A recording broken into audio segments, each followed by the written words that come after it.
Hello అందరికీ welcome back to my YouTube channel. ఇవాల్టి కథ నక్క జిత్తులు ఒంటె ఎత్తులు. అనగనగా ఓ నదిని ఆనుకొని చిట్టడివి ఉండేది.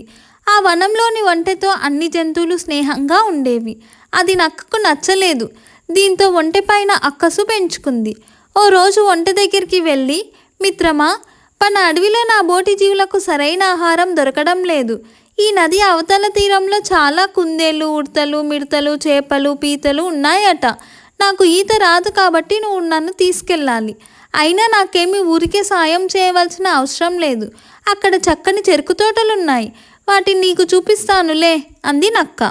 ఒంటె సరేనని దాన్ని తన వీపున ఎక్కించుకొని నది అవతల తీరానికి తీసుకెళ్ళింది. నక్కకు అక్కడ కడుపు నిండా తిండి దొరికింది. ఒంటెకు చెరుకు తోటను చూపించింది. కానీ అది తింటుండగా కావాలని ఊళ్ళపెట్టింది. అది విన్న రైతులు ఒంటెను కర్రలతో చితకబాదారు. అతి కష్టం మీద తప్పించుకొని నది ఒడ్డు వరకు పారిపోయి వచ్చింది.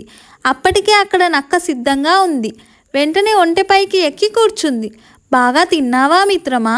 రా, ఇక మనం అడవికి వెళ్ళిపోదాం అంది అది. ఒళ్ళంతా దెబ్బలతో ఉన్న ఒంటె అతి కష్టంగా ఈదసాగింది.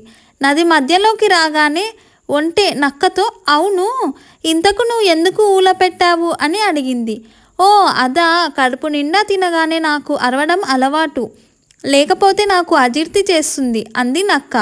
ఓహో అలాగా, సరే కానీ ఆ రైతులు నన్ను కొట్టడం వల్ల నేను కడుపు నిండా తినలేకపోయాను. సరిగ్గా తిననప్పుడు నీళ్ళలో పల్టీలు కొట్టడం నాకు అలవాటు, లేకపోతే నాకు మైకం వస్తుంది అంది ఒంటె. అమ్మో, ఇప్పుడు నువ్వు పల్టీలు కొడితే ఎలా? నేను మునిగిపోతాను.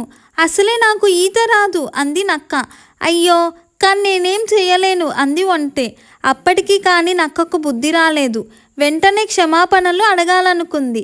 కానీ ఈలోపే ఒంటె పల్టీలు కొట్టడంతో నక్క నది ప్రవాహంలో కొట్టుకుపోయి మునిగిపోయింది. నక్కకు తగిన శాస్త్రి జరిగింది కదా. ఇలాంటి మరెన్నో కథల కోసం నా యూట్యూబ్ ఛానల్ని సబ్స్క్రైబ్ చేసుకోండి.